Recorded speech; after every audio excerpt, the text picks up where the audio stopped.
আপনি যখন একা একা নামাজ পড়েন তখন 2 রাকাত নামাজ পড়তে সময় লাগান 1.5 মিনিট। যখন লোকদের সামনে নামাজ পড়েন তখন 2 রাকাত নামাজ এমনভাবে পড়েন সময় লাগান 13 মিনিট। কথার কথা। তো নামাজ এটা এমন এক ইবাদত যেটা মানুষকে দেখানো করা যায়, মানুষকে দেখানোর জন্য করা যায়। একজনে হজ করছে, হজ করার উদ্দেশ্যই শুধু মানুষ তাকে হাজী সাহেব বলে ডাক দিবে। তো এই যে হজ করছে, এই হজ এটা মানুষকে দেখানোর জন্য করা সম্ভব।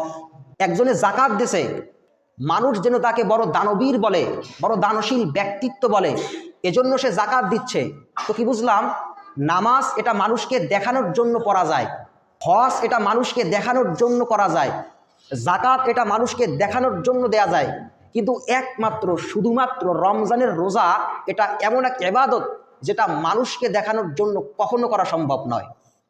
এজন্য আল্লাহ রাব্বুল আলামিন হাদিসে কুদসির মধ্যে বলেন, আস-সাওমুলি ওয়া আনা আজজিবি।